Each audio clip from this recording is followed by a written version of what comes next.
저는 한철수입니다. 2003년 31살이었던 그해 3월 새벽 3시 저는 동생 철민과 최 선생 이렇게 셋이서 두만강 얼음 위를 걷고 있었습니다. 발밑에서는 얼음이 꼭 짐승의 울음소리를 냈습니다. 그 순간 북쪽 강변에서 불빛이 켜졌습니다. 손전등이었습니다. 하나가 아니라 둘, 국경 경비병입니다. 우리 셋은 동시에 얼음 바닥에 엎드렸습니다. 얼음이 배에 닿았는데 살을 베는 것 같았어요. 불빛이 저희 쪽으로 오고 있었습니다. 최 선생은 고개를 돌려 저를 봤습니다. 그 눈빛은 우린 여기서 끝이라고 말하고 있었습니다. 그때 동생 철민이가 제 등을 세게 누르며 일어섰습니다. 저는 그게 무슨 뜻인지 바로 알았어요. 저는 화들짝 놀라서 동생을 잡으려고 했지만 철민이는 이미 불빛으로 걸어가고 있었어요. 저는 한마디도 못했습니다. 저와 같은 키, 같은 얼굴, 같은 목소리를 가진 동생이 형을 살리려고 대신 나간 겁니다. 철민이는 한번 슬쩍 돌아보고는 뛰기 시작했습니다. 우리가 온 쪽으로. 그때 경비병 둘의 손전등이 동시에 동생 쪽을 비쳤습니다. 최 선생이 제 팔을 잡았습니다. 지금 그 한마디였습니다. 저는 일어났습니다. 중국 쪽으로 걸었습니다. 뒤에서 고함이 들렸어요. 서라. 철민이를 쫓는 소리였습니다. 저는 이를 깨물었습니다. 입안에서 피맛이 났어요. 뒤를 돌아보면 안 된다는 걸 알았습니다. 돌아보면 못 간다는 걸 알았습니다. 저는 돌아봤습니다. 하지만 아무것도 보이지 않았습니다. 손전등 불빛이 북한 강변으로 멀어지고 있었어요. 철민이가 잡혔는지 아직 뛰고 있는지 저는 알 수 없었습니다. 우린 같은 날 태어난 친구 같은 형제입니다. 그런데 한 사람은 강을 건넜고 한 사람은 건너지 못했습니다. 20년이 지났습니다. 그리고 전화 한 통이 걸려왔어요. 그 전화가 저의 모든 걸 흔들어 버렸습니다. 이 이야기는 실제 탈북 사례들을 바탕으로 재구성한 것입니다. 등장인물의 이름은 안전을 위해 가명을 사용하였습니다. 잠시 구독과 좋아요로 응원해 주시면 감동적인 탈북 이야기로 보답드리겠습니다. 그리고 어느 지역에서 듣고 계신지 댓글로 알려주시면 반가운 마음으로 인사드리겠습니다. 쌍둥이 형제와 헤어진 20년의 이야기 지금 시작합니다. 여러분, 무산이라는 곳을 아십니까? 함경북도 끝자락, 산이 사방을 둘러싼 곳입니다. 겨울이면 영하 30도까지 내려갑니다. 숨을 쉬면 콧속이 얼어붙는 느낌이 나요. 그런 곳입니다. 마을 한가운데 무산 광산이 있었습니다. 철광석을 캐는 광산이에요. 마을 사람 10명 중 7은 광산에서 일했습니다. 아침이면 갱도로 들어가는 사람들의 줄이 산 쪽으로 이어졌습니다. 저녁이면 그 사람들이 얼굴에 시커먼 가루를 묻히고 내려왔습니다. 철가루요. 그게 무산의 냄새였습니다. 쇠 냄새. 저는 그 냄새를 맡으며 자랐습니다. 1972년 10월 15일 저와 철민이는 그 마을에서 태어났습니다. 쌍둥이였습니다. 어머니가 나중에 말씀하시기를 저는 3분 먼저 나왔다고 합니다. 3분이요. 그 3분 때문에 제가 형이 되었습니다. 철민이는 그 3분을 평생 억울해했어요. 형아, 3분 차이가 뭐라고. 그게 입버릇이었습니다. 우리는 진짜 똑같이 생겼습니다. 키도 같고 얼굴도 같고 목소리도 같았어요. 학교에 갈 나이가 되었을 때 선생님이 저희를 구분하지 못했습니다. 하루는 철민이가 수학 시험을 망쳤어요. 다음 날 제 시험을 봐야 했는데 철민이가 저한테 말했습니다. 형아, 나 대신 들어가라. 저는 들어갔습니다. 철민이 자리에 앉아서 시험을 봤어요. 선생님은 끝까지 몰랐습니다. 집에 와서 어머니한테 들켰지만요. 어머니가 둘 다 종아리를 때렸습니다. 철민이가 울면서 웃었어요. 저도 울면서 웃었습니다. 같은 표정이었을 겁니다. 구분하는 방법이 하나 있었습니다. 제 오른쪽 눈썹에 흉터가 있어요. 6살 때 언덕에서 굴러서 돌에 부딪혔습니다. 피가 많이 났어요. 철민이가 울면서 저를 업고 집까지 뛰었습니다. 저보다 철민이가 더 울었어요. 그때부터 마을 사람들이 눈썹에 흉터 있는 놈이 형이다라고 했습니다. 철민이는 그 흉터를 볼 때마다 자기가 업고 뛰었던 이야기를 했어요. 자랑처럼. 제가 그만해라 해도 만나랬습니다.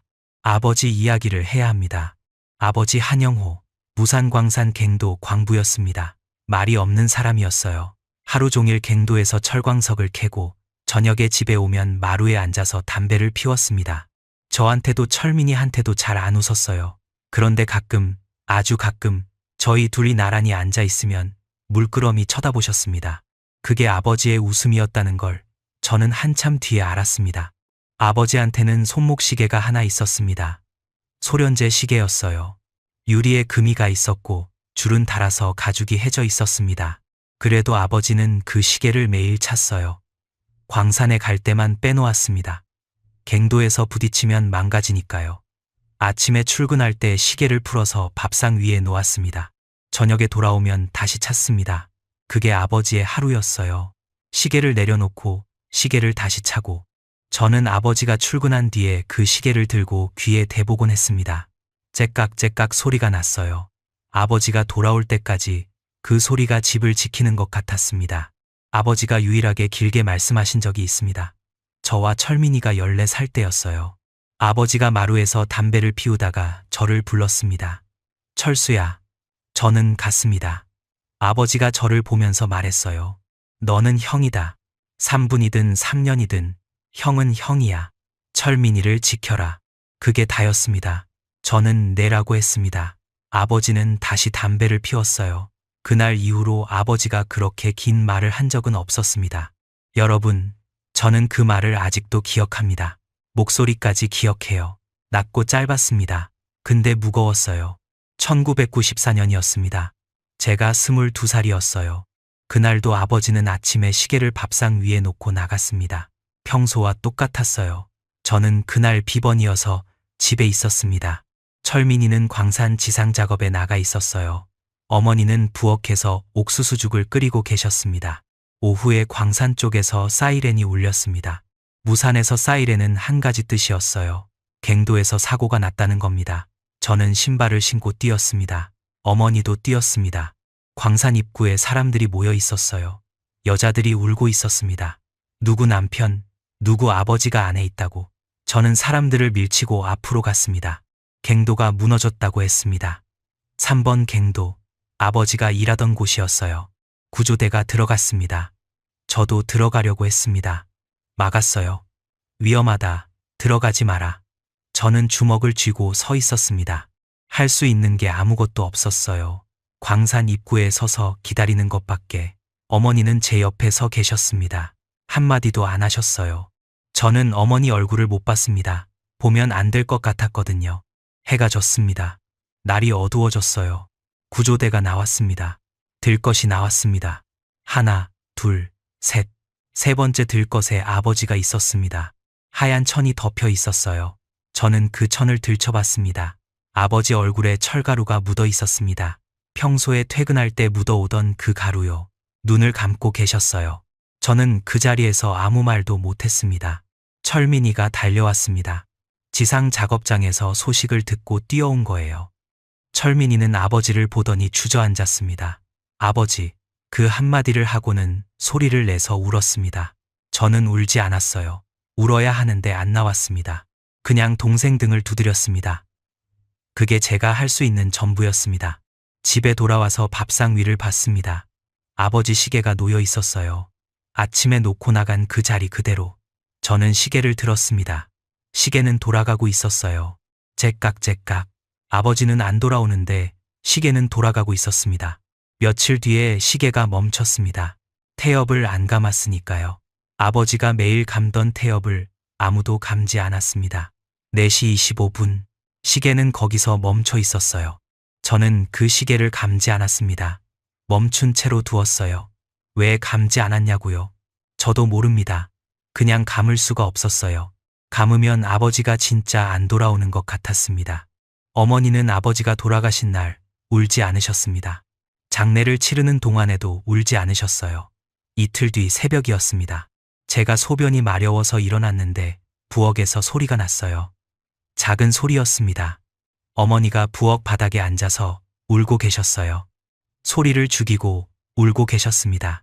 행주로 입을 막고 저는 부엌 문 앞에 서서 들었습니다. 들어가지 못했어요. 들어가면 어머니가 울음을 멈출 것 같았거든요. 저는 그 자리에 서서 어머니가 울음을 다 울 때까지 기다렸습니다. 그날 이후로 저는 형이 되었습니다. 3분 먼저 태어나서 형이 된 게 아니라 아버지가 떠나서 형이 되었습니다. 광산에 들어갔어요. 아버지가 일하던 그 갱도에 22살이었습니다. 1996년부터 세상이 달라졌습니다. 배급이 줄었습니다. 처음에는 양이 줄었어요. 그 다음에는 횟수가 줄었습니다. 한 달에 2번이 1번이 되고 1번이 안 나오기 시작했습니다. 저는 참았습니다. 국가가 어려우니 참는 거라고 생각했어요. 라디오에서 그렇게 말했으니까요. 고난의 행군 정신으로 이겨내자. 저는 그 말을 믿었습니다. 그런데 사람이 죽기 시작했어요. 처음에는 노인들이었습니다. 옆집 할아버지가 어느 날 안 보였어요. 그 다음은 아이들이었습니다. 학교에 오지 않는 아이가 늘었습니다. 마을이 조용해졌어요. 예전에는 저녁이면 아이들이 골목에서 뛰어다녔는데 그 소리가 사라졌습니다. 사람이 굶으면 조용해진다는 것을 저는 그때 처음 알았습니다. 1997년 겨울이었습니다. 갱도에서 같이 일하던 사람이 있었어요. 박노인이라고 불렀습니다. 58이었는데 60이 넘어 보였어요. 등이 굽었고 기침을 달고 살았습니다. 그래도 매일 갱도에 들어왔어요. 곡괭이를 들면 손이 떨렸지만 내려놓지는 않았습니다. 배급이 끊기고 나서 박노인의 얼굴이 달라졌어요. 광대뼈가 튀어나오고 눈이 깊이 들어갔습니다. 저도 마찬가지였을 겁니다. 거울이 없으니 모를 뿐이에요. 어느 날 갱도 안에서 박노인이 쓰러졌습니다. 소리도 없이요. 곡괭이를 내려치다가 그대로 옆으로 넘어졌어요. 저는 달려갔습니다. 박노인을 일으키려고 어깨를 잡았는데 뼈가 만져졌습니다. 살이 없었어요. 어깨를 잡은 게 아니라 뼈를 잡은 것 같았습니다. 갱도 안은 바깥보다 따뜻한데 박노인의 몸은 차가웠어요. 저는 등에 업었습니다. 가벼웠습니다. 사람이 이렇게 가벼울 수가 있나 싶었어요. 갱도 밖으로 나왔을 때 햇빛이 눈에 아팠습니다. 박노인을 내려놓았어요. 숨은 쉬고 있었습니다. 얕게 누군가 물을 가져왔습니다. 박노인의 입에 물을 적셔줬어요. 입술이 갈라져 있었습니다. 물이 갈라진 틈으로 스며드는 게 보였어요. 박노인이 눈을 떴습니다. 저를 보더니 한마디 했어요. 미안하다, 젊은 동무. 쓰러져서 미안하다는 거였습니다. 제가 업고 나와서 미안하다는 거였어요. 저는 아무 말도 못했습니다. 일주일 뒤에 박노인은 갱도에 안 나왔습니다. 그 다음 날도 아무도 묻지 않았어요. 물어볼 필요가 없었습니다. 다들 알고 있었어요.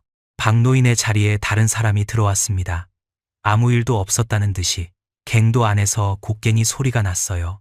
똑같은 소리였습니다. 사람은 바뀌었는데 소리는 같았어요. 저는 그때 생각했습니다. 이 갱도에서 하나씩 멈추고 있구나. 아버지의 시계처럼 태엽이 다 풀리면 멈추는 거구나. 박노인의 태엽이 다 풀린 거구나. 그런 생각을 하면서 곡괭이를 들었습니다. 제 태엽은 아직 남아 있었어요.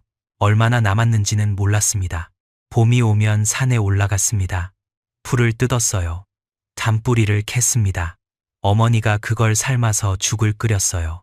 먹을 수 있는 건지 없는 건지 모르는 걸 삶아서 먹었습니다. 입안이 꺼끄러웠어요. 배는 차는 것 같은데 힘이 안 났습니다. 그게 매일이었어요. 겨울이 가장 힘들었습니다. 영하 25도. 저는 갱도에 들어가면 오히려 좀 나았어요. 땅속은 바깥보다 따뜻하니까요. 하지만 어머니와 철민이는 집에 있었습니다. 난방용 석탄도 배급이 끊겼어요. 어머니는 산에서 나뭇가지를 주워다가 아궁이에 넣었습니다. 그게 금방 타서 사라졌어요. 저는 갱도에서 일하고 저녁에 집에 오면 어머니와 철민이가 이불을 뒤집어 쓰고 누워 있었습니다. 방이 차가웠어요. 숨을 쉬면 입김이 보일 정도로. 저는 괜찮았습니다. 괜찮다고 했습니다. 형이니까요. 철민이는 달랐어요. 동생은 힘들어도 웃었습니다. 어머니가 풀죽을 끓여주면 어메, 이거 맛있수다 하고 웃었어요. 맛있을 리가 없었습니다. 풀을 삶은 건데. 그래도 철민이가 그렇게 말하면 어머니도 웃으셨어요. 저는 그때 그 웃음이 밉기도 했습니다. 뭐가 웃기다고.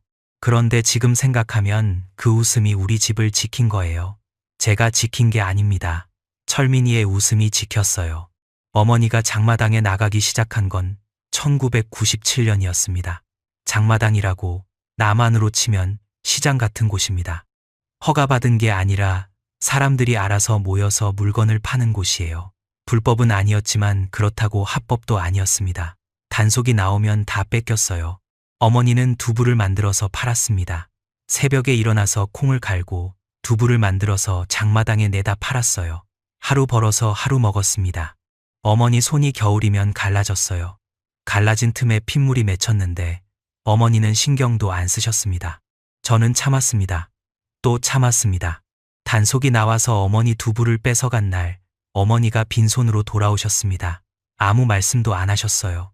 저는 주먹을 쥐었습니다. 주먹을 쥐는 것밖에 할 수 있는 게 없었어요. 그 무렵이었습니다. 철민이가 저한테 말했어요. 형아, 이러다 엄해 죽겠다. 웃음이 없었습니다. 처음으로 동생 얼굴에 웃음이 없었어요. 저는 괜찮아라고 했습니다. 입에서 나오는 대로요. 철민이가 저를 봤습니다. 같은 얼굴이니까 제 표정을 읽는 건 쉬웠을 거예요. 동생이 말했습니다. 형아, 괜찮지 않잖아. 저는 아무 말도 못했습니다. 두만강은 우리 마을에서 걸어서 1시간이면 갔습니다. 가까웠어요. 너무 가까웠습니다. 밤에 강변에 나가면 중국 쪽 불빛이 보였어요. 건물에서 새어나오는 불빛, 가로등 불빛, 가끔은 자동차 불빛. 저쪽은 밤에도 밝았습니다. 우리 마을은 전기가 하루에 2시간밖에 안 들어왔어요. 어두웠습니다. 강 하나 사이에 두고 한쪽은 밝고 한쪽은 어두웠습니다. 강물이 얼어붙어서 소리가 안 났습니다. 바람만 불었어요. 얼굴을 때리는 바람이었습니다. 코끝이 얼얼했어요.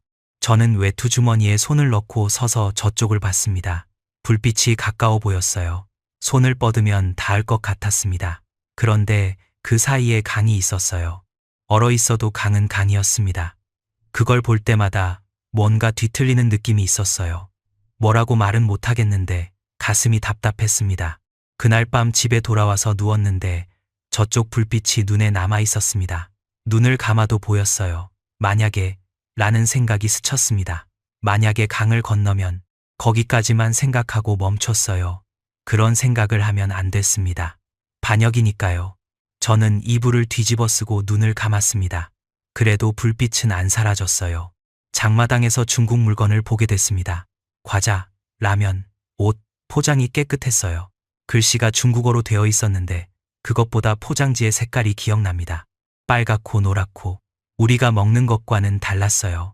저는 중국 과자를 한 봉지 사서 철민이한테 줬습니다.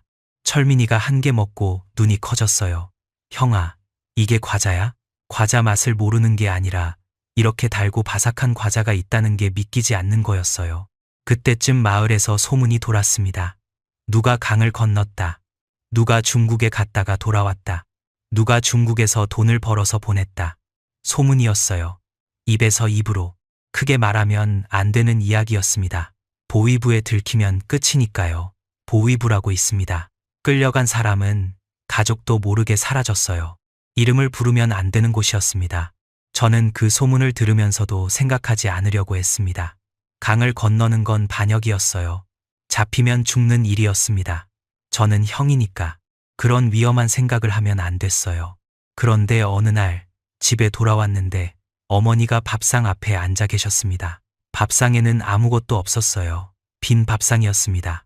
어머니가 저를 보면서 말씀하셨어요. 오늘은 없다. 그 한마디를 하는 어머니 얼굴을 저는 잊을 수가 없습니다. 창피해하고 계셨어요. 자식한테 밥을 못 차린 게 창피한 거였습니다. 저는 괜찮아요 라고 했습니다. 또 괜찮다고 했어요. 그날 밤 저는 잠이 안 왔습니다. 아버지 시계를 꺼내서 봤어요. 4시 25분. 멈춘 채로 아버지가 갱도에서 나오지 못한 그 시간에 멈춰 있었습니다. 저는 그 시계를 보면서 생각했어요.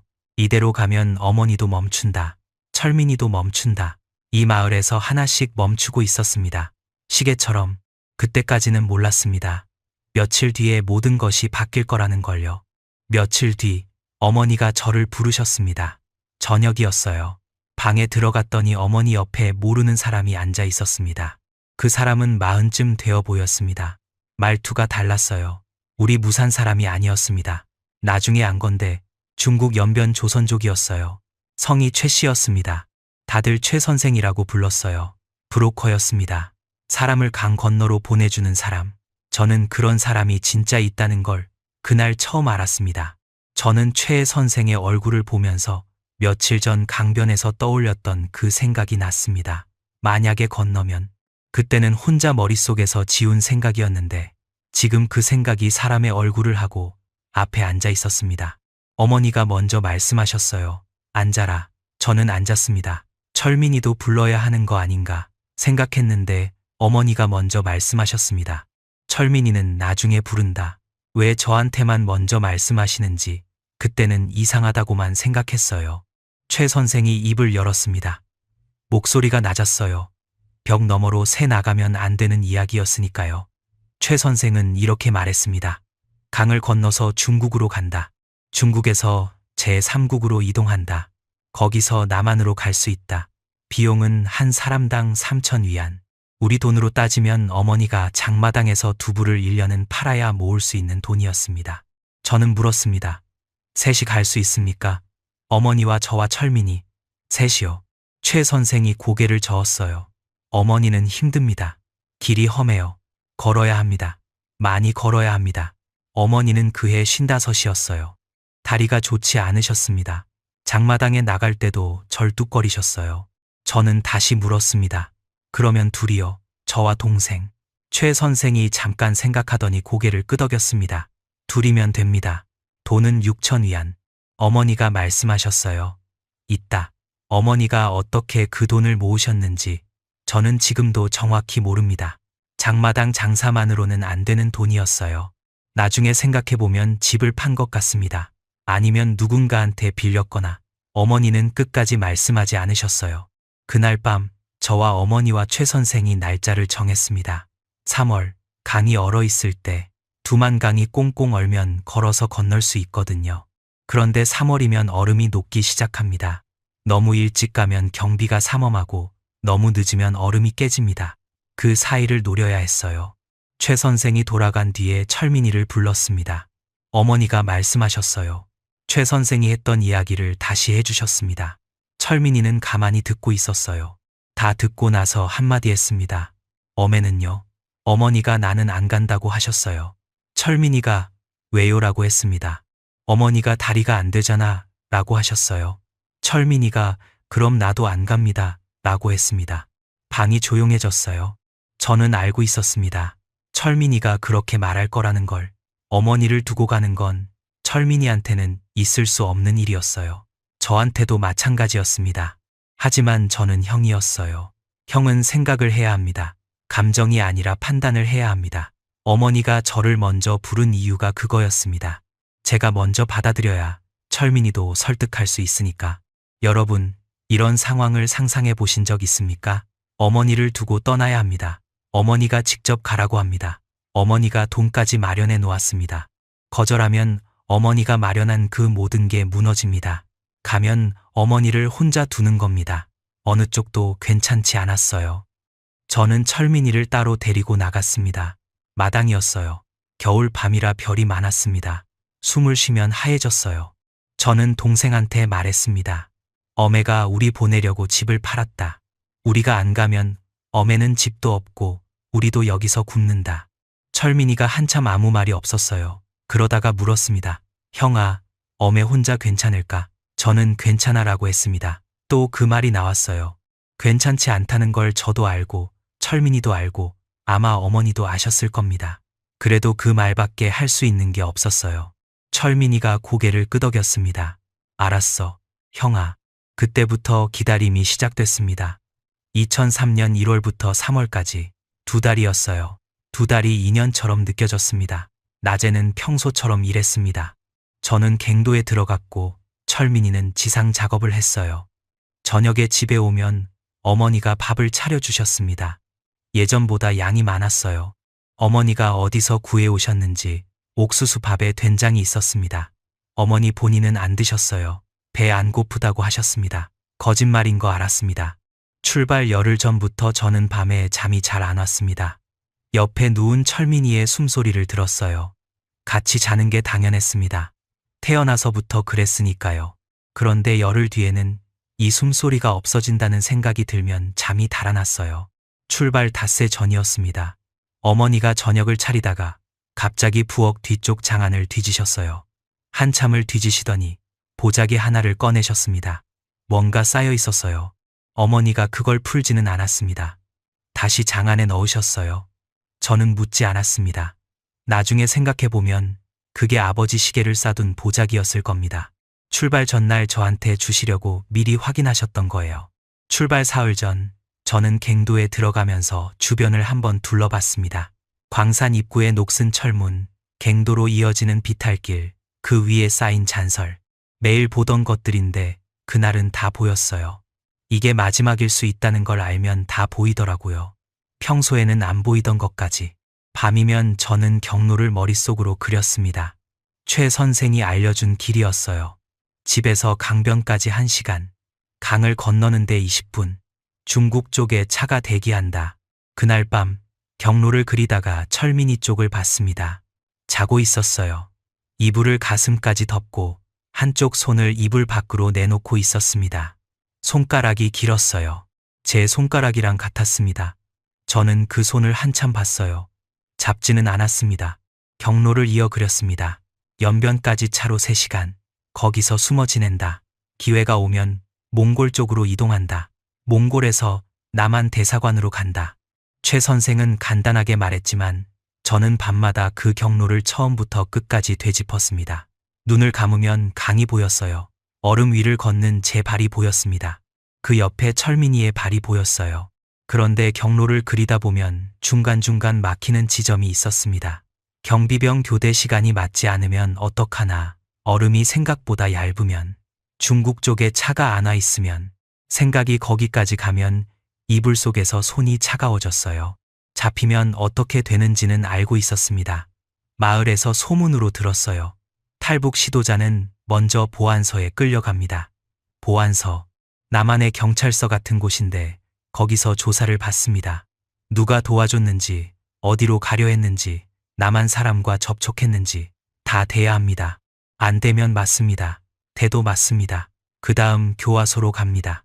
들어가면 언제 나오는지 아무도 모릅니다. 운이 나쁘면 관리소로 갑니다. 관리소에 들어가면 가족도 같이 끌려갑니다. 저 혼자 잡히는 게 아니었어요. 어머니까지 가는 겁니다. 철민이까지 가는 겁니다. 그 생각을 하면 갈 수가 없었습니다. 그런데 안 가면 어머니가 마련한 돈이 사라지는 겁니다. 어머니가 집까지 팔아서 만든 돈이요. 가도 죽고 안 가도 죽는 것 같았어요. 저는 이불 속에서 주먹을 쥐었습니다. 풀었습니다. 또 쥐었습니다. 최 선생이 한 가지 말한 게 있었어요. 경비병 교대가 새벽 3시에서 5시 사이입니다. 그 사이에 빈 구간이 생깁니다. 그때 건넙니다. 새벽 3시. 저는 그 시간을 머릿속에 박았습니다. 3시에 강 위에 서야 합니다. 그 전에 강변에 도착해야 합니다. 집에서 강변까지 1시간이니까 12시에 나서야 합니다. 숫자를 하나씩 맞추면 덜 무서웠어요. 감정이 아니라 숫자를 생각하면 손이 좀 덜 떨렸습니다. 3월이 다가왔습니다. 출발 이틀 전이었어요. 최 선생이 마지막으로 왔습니다. 저녁이었어요. 어머니와 저와 철민이 셋이 앉아 있었습니다. 최 선생이 들어오더니 앉으면서 말했어요. 문제가 생겼습니다. 경비가 강화됐다고 했습니다. 국경 경비대가 교대를 바꿨는데 경비병이 늘었다고, 2명이 같이 움직이면 발각될 확률이 높아진다고. 최 선생은 저와 철민이를 번갈아 보면서 말했습니다. 1명만 됩니다. 2명이면 둘 다 위험합니다. 그때 저는 몰랐습니다. 1명이라는 그 말이 20년의 이별이 될 줄은요. 방안이 얼어붙었습니다. 저는 최 선생을 봤어요. 최 선생은 시선을 피하지 않았습니다. 진심이었어요. 저는 철민이를 봤습니다. 철민이도 저를 보고 있었어요. 같은 얼굴이었습니다. 같은 얼굴에 같은 표정이 떠올라 있었어요. 둘 다 알고 있었습니다. 이건 누가 가고 누가 남는가의 문제라는 걸. 저는 말했어요. 철민이를 보내주십시오. 제 입에서 그 말이 나왔습니다. 형이니까, 형이 남는 게 맞으니까. 아버지가 그랬잖아요. 동생을 지켜라. 동생을 보내는 게 지키는 거라고. 저는 그렇게 생각했습니다. 철민이가 말했어요. 형아, 안 돼. 목소리가 떨렸습니다. 처음 듣는 떨림이었어요. 어머니가 입을 여셨습니다. 어머니는 저를 보셨어요. 오래 보셨습니다. 그리고 말씀하셨어요. 철수가 가라. 저는 어머니를 봤습니다. 어머니 눈이 젖어 있었어요. 그런데 목소리는 단단했습니다. 너는 형이다. 가서 자리를 잡아라. 자리를 잡으면 철민이도 데려갈 수 있다. 어머니는 그렇게 말씀하셨습니다. 철민이가 말했어요. 어메, 나도 갈 수 있어요. 나 보내주세요. 어머니가 고개를 저었습니다. 형이 먼저 가야 한다. 형이 길을 만들어야 네가 간다. 철민이가 어메라고 한 번 더 불렀어요. 어머니가 안 된다고 하셨습니다. 짧게. 그 한마디에 더 이상 말할 수 없는 무게가 있었습니다. 최 선생이 자리에서 일어났어요. 이틀 뒤 밤 12시에 강변에서 만납시다. 한 명만. 그리고 나갔습니다. 방에 셋이 남았습니다. 아무도 말이 없었어요. 어머니가 부엌으로 가셨습니다. 철민이는 고개를 숙이고 있었어요. 저는 동생 옆에 앉았습니다. 뭐라고 해야 할지 몰랐어요. 미안하다도 아니고 괜찮아도 아니고 어떤 말도 맞지 않았습니다. 철민이가 먼저 말했어요. 고개를 숙인 채로 형아, 가. 목소리가 작았습니다. 가서 돈 벌어. 나도 데려가. 그리고 고개를 들어서 저를 봤어요. 웃고 있었습니다. 웃는데 눈이 젖어 있었어요. 저는 그래라고 했습니다. 그 한마디가 전부였어요. 더 길게 말하면 안 될 것 같았습니다. 출발 전날 밤이었습니다. 어머니가 저를 부르셨어요. 부엌이었습니다. 어머니가 아버지 시계를 내미셨어요. 멈춘 시계. 4시 25분에 서 있는 그 시계요. 가져가라. 어머니가 말씀하셨습니다. 저는 받았어요. 손에 올려놓으니 차가웠습니다. 쇳덩이 같았어요. 어머니가 제 손을 잡았습니다. 갈라진 손이었어요. 장마당에서 두부를 만지던 그 손이었습니다. 어머니가 저를 보셨어요. 말씀은 안 하셨습니다. 그냥 손을 잡고 계셨어요. 한참을. 저도 아무 말 안 했습니다. 부엌에서 바람 소리만 들렸어요. 그게 어머니를 마지막으로 본 밤이었습니다. 그때는 그게 마지막이 될 줄은 몰랐어요. 2003년 3월 그날이 왔습니다. 낮에는 평소처럼 갱도에 들어갔습니다. 곡괭이를 들었어요. 철광석을 캤습니다. 옆에서 일하는 사람들은 아무것도 몰랐어요. 오늘이 마지막이라는 걸, 이 갱도에 다시 안 들어온다는 걸. 저는 아버지가 죽은 그 갱도에서 아버지처럼 곡괭이를 들고 서 있었습니다. 손이 떨렸어요. 추워서 떨린 건지 무서워서 떨린 건지 저도 몰랐습니다. 저녁에 집에 왔습니다. 어머니가 밥을 차려주셨어요. 쌀밥이었습니다. 쌀밥을 본 게 얼마만인지 모르겠어요. 옥수수밥도 아니고 풀죽도 아니고 하얀 쌀밥이었습니다. 어디서 구하셨는지 묻지 않았어요. 물으면 안 될 것 같았습니다. 반찬은 된장하고 무김치. 그게 다였는데 저는 그 밥상을 오래 봤습니다. 철민이가 먼저 숟가락을 들었어요. 형아, 밥 식겠다. 웃으면서요. 어머니도 앉으셨습니다. 셋이 밥을 먹었어요. 아무도 오늘 밤 이야기를 안 했습니다. 밥 먹는 소리만 났어요. 숟가락이 그릇에 부딪히는 소리. 저는 그 소리를 지금도 기억합니다. 그게 셋이 같이 먹는 마지막 밥이었어요. 밥을 먹고 나서 철민이가 저를 마당으로 불렀습니다. 밤이었어요. 하늘에 별이 깔려 있었습니다. 동생이 주머니에서 뭔가를 꺼냈어요. 종이였습니다. 접어서 작게 만든 종이. 펼쳐보니 철민이가 쓴 글이었어요. 글씨가 삐뚤었습니다. 철민이 글씨는 원래 삐뚤어요. 저도 삐뚤고. 형아, 나중에 읽어. 지금 읽지 마. 저는 그 종이를 접어서 주머니에 넣었습니다. 읽지 않았어요. 동생이 읽지 말라고 했으니까. 그 종이를 강을 건너고 중국을 지나고 남한에 도착해서 읽었습니다. 그 이야기는 나중에 하겠습니다. 밤 11시에 집을 나섰습니다. 어머니가 대문 앞에 서 계셨어요. 저는 어머니 앞에 섰습니다. 뭐라고 해야 할지 몰랐어요.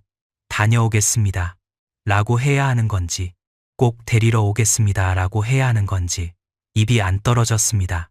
어머니가 먼저 손을 내미셨어요. 제 외투 단추를 채워주셨습니다. 하나, 둘, 셋. 천천히.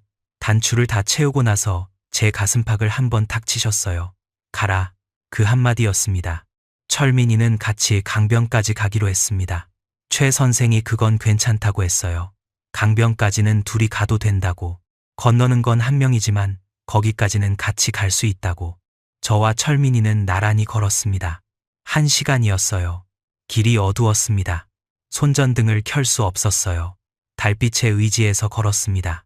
발밑에 돌이 걸릴 때마다 철민이가 제 팔을 잡았어요. 제가 넘어질까봐.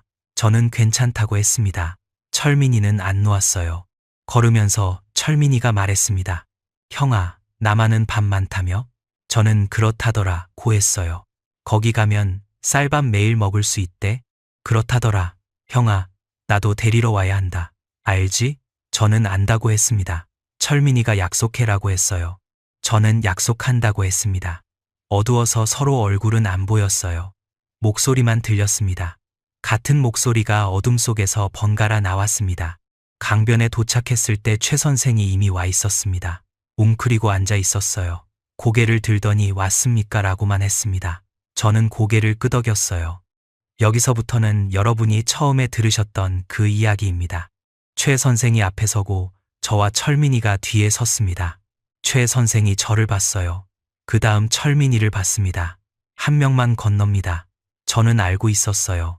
그런데 그 말을 강변에서 들으니까 다르더라고요. 진짜구나 싶었습니다. 철민이가 저를 봤습니다. 웃었어요. 달빛 아래에서 동생의 얼굴이 보였습니다. 제 얼굴이었어요. 형아, 빨리 가. 그 목소리가 밝았습니다. 일부러 밝게 한 거였어요. 저는 알았습니다. 저는 동생을 안았습니다. 말은 안 했어요. 안기만 했습니다. 철민이도 안았어요. 같은 키라서 턱이 서로 어깨에 닿았습니다. 몇 초였는지 모릅니다. 오래 안고 있고 싶었는데 최 선생이 가야 합니다. 라고 했어요. 저는 동생을 놓았습니다. 돌아섰습니다. 얼음 위에 첫 발을 내딛었어요. 그때부터는 여러분이 아시는 대로입니다. 강 절반쯤에서 경비병 불빛이 켜졌습니다. 우리가 엎드렸습니다. 철민이가 제 등을 눌렀습니다. 그리고 일어나서 뛰었습니다. 경비병 쪽으로 저를 살리려고. 저는 최 선생에게 끌려서 중국 쪽 강변에 올라섰습니다. 무릎까지 물에 젖어 있었어요. 얼음이 깨진 구간을 밟았던 겁니다. 물이 차가운 게 아니라 뜨거운 것 같았어요. 살이 타는 것 같았습니다. 그런데 아프지 않았어요. 아무것도 안 느껴졌습니다. 뒤에서 나던 소리가 멈춰 있었어요. 경비병 고함도 발소리도 조용했습니다. 철민이가 잡힌 건지 도망친 건지 모릅니다. 그 순간에는 몰랐어요. 최 선생이 제 팔을 잡고 걸었습니다. 움직여요. 멈추면 안 됩니다. 저는 걸었어요. 다리가 움직이는 게 신기했습니다. 머리는 멈춰 있는데 다리만 움직였어요. 중국 땅이었습니다. 발밑에 흙이 달랐어요. 강변 모래가 아니라 마른 흙이었습니다. 나무 사이로 길이 나 있었어요. 최 선생이 앞에서 걸었습니다. 저는 뒤에서 따라갔어요. 한 발, 한 발, 뒤를 돌아보지 않으려고 했습니다. 돌아보면 강이 보이고 강 건너에 무산이 있고 무산에 어머니가 있고 어머니 옆에 철민이가 있어야 하는데 없을 수도 있다는 생각이 들면 다리가 멈출 것 같았어요. 돌아보지 않았습니다. 그때는요. 30분쯤 걸었을 때 차가 한 대 서 있었습니다. 낡은 승합차였어요. 최 선생이 문을 열었습니다.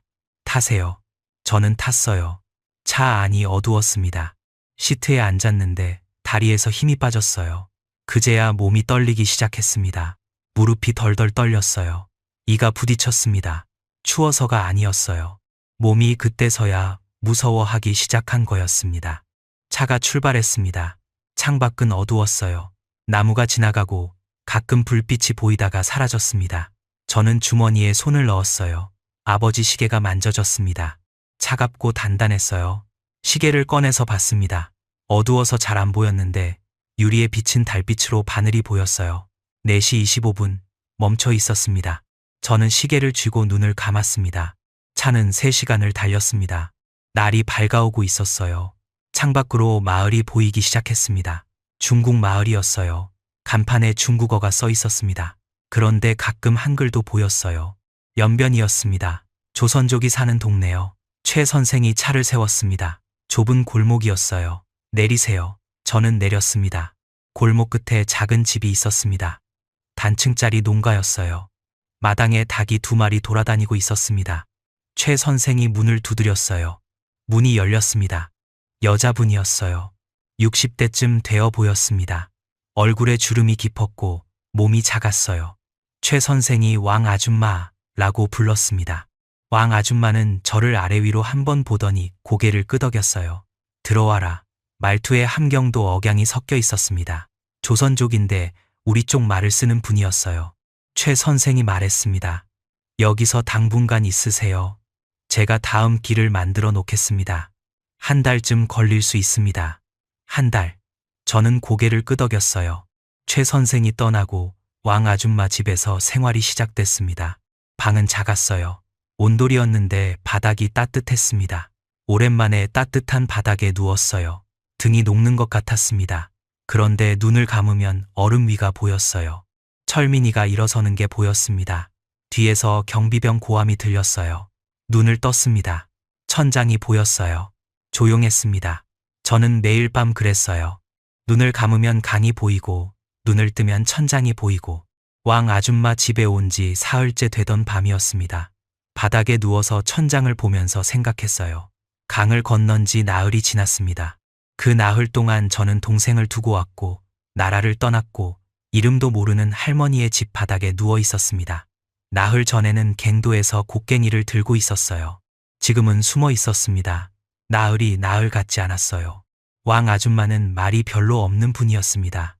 아침에 밥을 차려주고 낮에는 밭에 나가고 저녁에 돌아와서 또 밥을 차렸어요.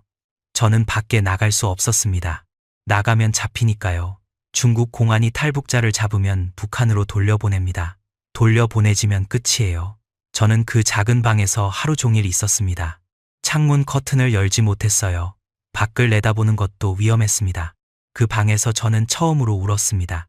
남 앞에서는 안 울었어요. 왕 아줌마가 밭에 나간 낮이었습니다. 혼자였어요. 이불을 뒤집어 쓰고 울었습니다. 소리를 죽였어요. 어머니가 부엌에서 울던 것처럼 행주 대신 이불이었을 뿐이에요. 철민이 생각이 났습니다. 잡혔을까? 맞았을까?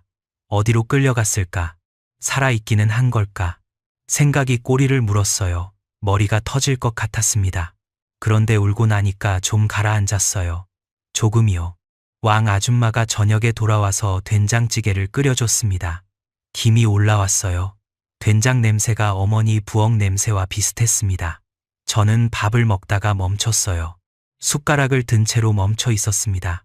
왕 아줌마가 저를 봤어요. 밥 먹어라. 살아야 찾지. 한마디였어요. 그런데 그 한마디가 묵직했습니다. 저는 왕 아줌마를 봤어요. 왕 아줌마가 말했습니다. 내 아들도 저쪽에서 죽었다. 그게 전부였어요.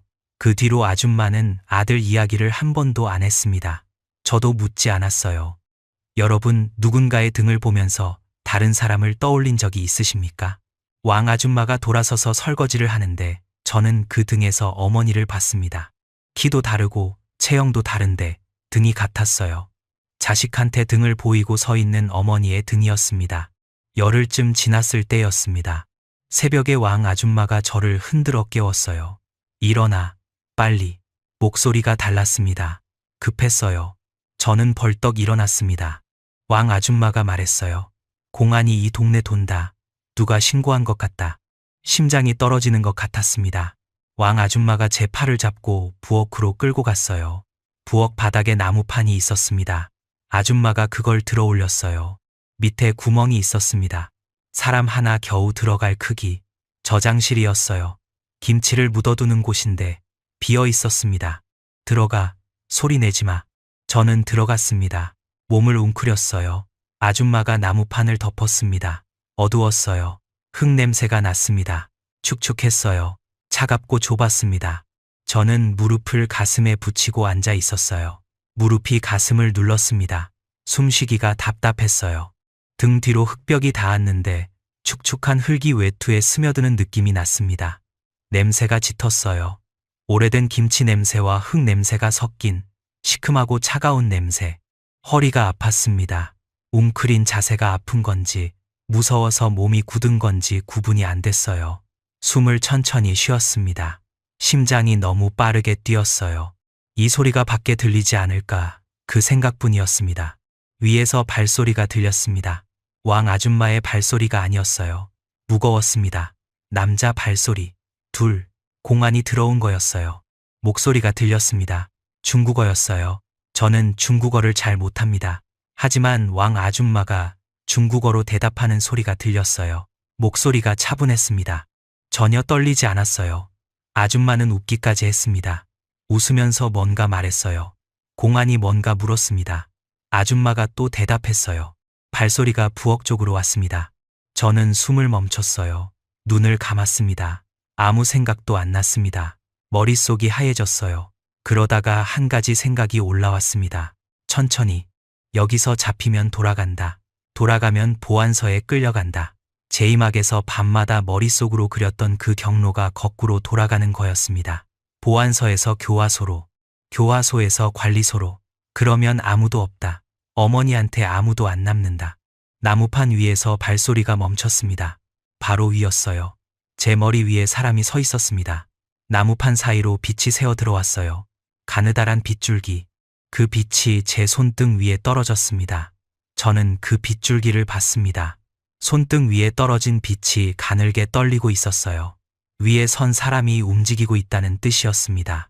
빛이 손등에서 손가락 쪽으로 옮겨갔습니다. 다시 손등으로 돌아왔어요. 그 사이가 얼마였는지 모릅니다. 3초였을 수도 있고 30초였을 수도 있어요. 저한테는 같았습니다. 왕 아줌마 목소리가 들렸어요. 뭔가를 말하면서 다른 쪽으로 이동하는 소리가 났습니다. 아줌마가 공안을 부엌에서 다른 방으로 유도하는 것 같았어요. 발소리가 나무판 위에서 떠났습니다. 멀어졌어요. 대화 소리가 작아졌습니다. 그리고 문이 닫히는 소리가 들렸어요. 조용해졌습니다.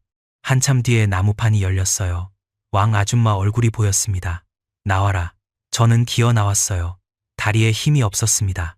바닥에 주저앉았어요. 허리를 펴는데 등뼈가 우두둑 소리를 냈습니다. 무릎도 아팠어요. 한참을 웅크리고 있었으니까. 손을 보니 흙이 묻어 있었습니다. 손톱 밑까지. 왕 아줌마가 저를 내려다보고 있었습니다.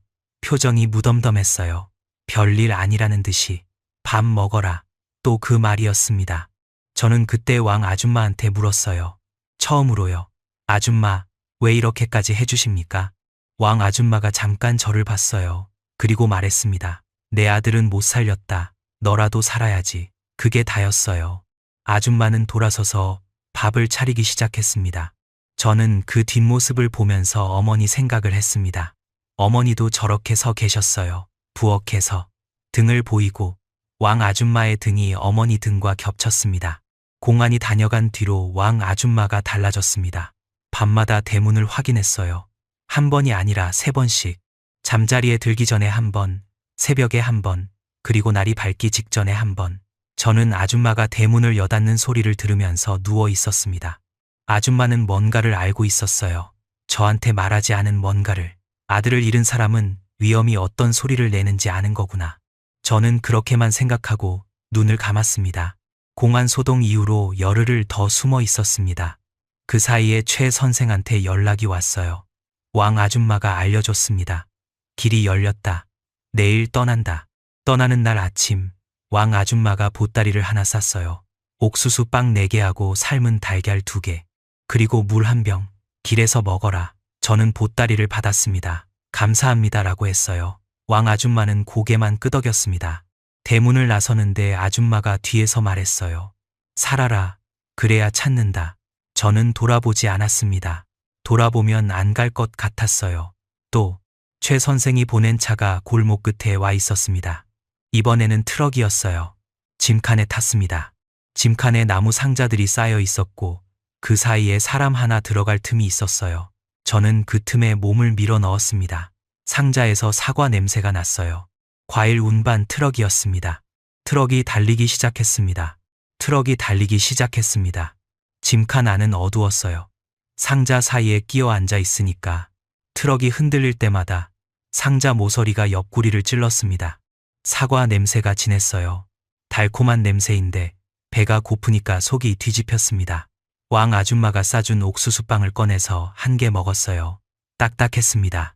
입안에 침이 없어서 삼키기가 힘들었어요. 물을 한 모금 마셨습니다. 아껴야 했어요. 얼마나 달렸는지 모릅니다. 1시간쯤 지났을 때 트럭이 속도를 줄이기 시작했어요.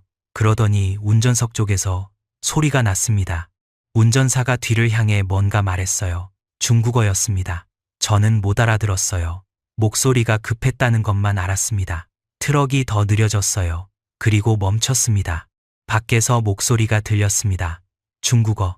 운전사가 뭔가 대답했어요. 웃음소리가 났습니다. 저는 숨을 멈추고 상자 뒤에 몸을 붙였어요. 짐칸 문이 열렸습니다. 소리가 컸어요. 쇠가 쇠에 부딪히는 소리. 빛이 들어왔습니다. 낮이었어요. 햇빛이 짐칸 안을 비췄습니다. 저는 상자 뒤에 웅크린 채로 눈을 감았어요. 감아도 밝았습니다. 눈꺼풀이 빨갛게 보였어요. 발소리가 짐칸 안으로 들어왔습니다. 한 명이었어요. 무거운 발소리, 군화 같았습니다. 그 사람이 상자 하나를 두드렸어요. 통통.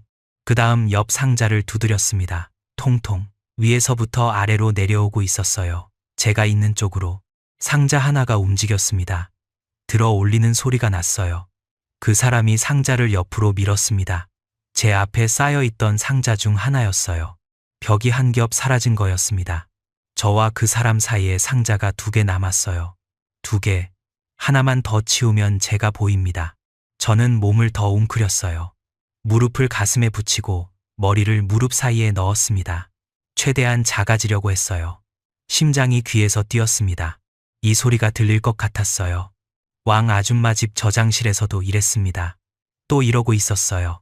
숨어서 웅크리고 심장 소리를 듣고 있었습니다. 그 사람이 상자 위를 손으로 훑었어요. 스르륵 하는 소리가 났습니다. 사과 상자 겉면을 쓸어보는 소리. 그 손이 제 쪽 상자 위에 왔습니다. 상자 모서리를 잡는 느낌이 전해졌어요. 상자가 미세하게 흔들렸습니다. 밖에서 소리가 났어요. 다른 사람이 운전사한테 뭔가 말했습니다. 크게, 급한 말투였어요. 짐칸 안에 있던 사람이 멈췄습니다. 손이 상자에서 떨어졌어요. 그 사람이 돌아섰습니다. 발소리가 짐칸 밖으로 나갔습니다. 문이 닫혔어요. 다시 어두워졌습니다. 저는 한참을 그 자세로 있었습니다. 트럭이 다시 달리기 시작해도 자세를 풀지 못했어요. 온몸에 힘이 들어가 있었습니다. 손가락이 굳어 있었어요. 주먹을 쥐고 있었는데 쥔 줄도 몰랐습니다. 이마에 땀이 흘렀어요. 3월인데 땀이 났습니다. 상자 하나 차이였어요. 그 사람이 상자를 하나만 더 치웠으면 끝이었습니다. 트럭은 하루 반을 더 달렸습니다. 중간에 한번 멈춰서 차를 바꿨어요. 승용차였습니다.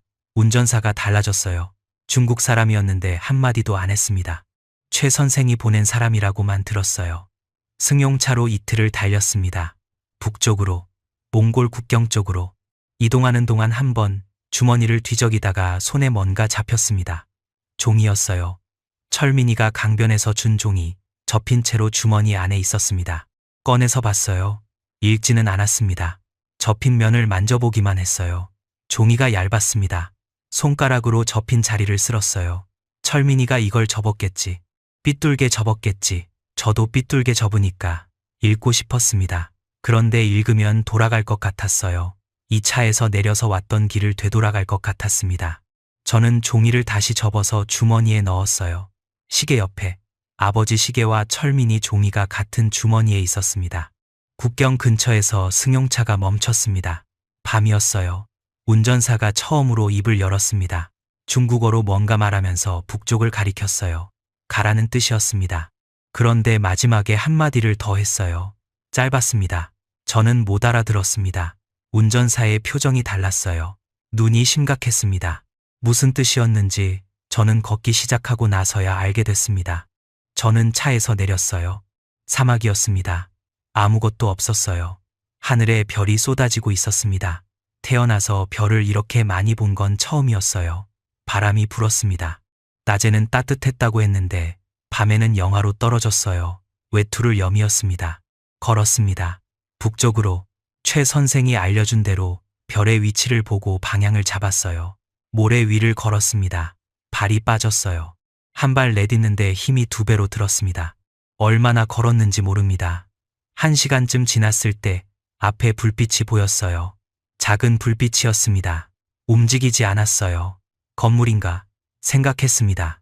최 선생이 말한 몽골 쪽 마을일 수도 있었어요. 저는 그 불빛을 향해 걸었습니다. 가까이 갈수록 불빛이 뚜렷해졌어요. 건물이 아니었습니다. 차였어요. 차 한 대가 서 있었고 헤드라이트가 켜져 있었습니다. 차 옆에 사람이 있었어요. 2명 서 있었습니다. 군복이었어요. 저는 멈췄습니다. 중국 쪽인지 몽골 쪽인지 알 수 없었어요. 국경이 어디인지 표시가 없었습니다. 사막 한가운데에 선 하나 없었어요. 저 사람들이 중국 순찰되면 끝입니다. 잡혀서 돌아가는 겁니다. 몽골 군인이어도 어떻게 될지 몰랐어요. 최 선생은 몽골 쪽은 괜찮다고 했지만 괜찮다는 게 무슨 뜻인지 구체적으로 말하지 않았습니다. 돌아갈 수도 없었어요. 뒤로 가면 중국이고 중국에서 갈 곳이 없었습니다. 앞으로 가면 저 사람들이 있었어요. 앞도 뒤도 안 됐습니다. 저는 서서 봤습니다. 두 사람이 움직이지 않았어요. 차 옆에 서서 뭔가 이야기하고 있었습니다. 담배 불빛이 보였어요. 하나가 담배를 피우고 있었습니다. 바람이 불어서 담배 연기가 제 쪽으로 왔어요. 냄새는 안 났습니다. 아직 멀었어요. 하지만 조금만 더 가면 닿을 거리였습니다. 운전사가 마지막에 한 말이 떠올랐어요. 표정이 심각했던 그 한마디. 이거였구나. 순찰이 있다는 뜻이었구나. 알려준 거였어요. 그런데 저는 못 알아들었습니다. 엎드렸습니다. 모래 위에. 모래가 차가웠어요. 배에 닿았는데 두만강 얼음 위에 엎드렸을 때가 떠올랐습니다. 그때는 철민이가 옆에 있었어요. 지금은 혼자였습니다. 저는 엎드린 채로 옆으로 움직이기 시작했어요. 기어갔습니다. 바람이 모래를 끌고 지나갔습니다. 스르륵, 스르륵. 그 소리가 제 숨소리보다 큰지 작은지 가늠할 수 없었어요. 저장실에서는 벽이라도 있었습니다. 트럭에서는 상자라도 있었어요. 여기는 아무것도 없었습니다. 하늘과 모래 사이에 제 몸 하나만 있었어요. 숨을 곳이 없다는 게 숨는 것보다 무서웠습니다. 소리를 내지 않으려고 했어요. 모래가 옷에 들어왔습니다. 목 안으로도 들어왔어요. 입을 다물었는데도 이 사이에 모래가 끼었습니다. 오른쪽으로 크게 돌아서 저 차를 피해가야 했어요. 불빛이 비추는 범위를 벗어나야 했습니다. 기어가면서 세어봤습니다. 1번, 2번, 3번. 팔꿈치를 짚고 몸을 끌 때마다 한 번으로 쳤어요. 100번을 세었을 때 고개를 돌려서 차 쪽을 봤습니다. 불빛이 조금 멀어져 있었어요. 그런데 아직 보였습니다. 저한테서 불빛이 보인다는 건 저쪽에서도 이쪽이 보일 수 있다는 뜻이었어요. 더 기었습니다.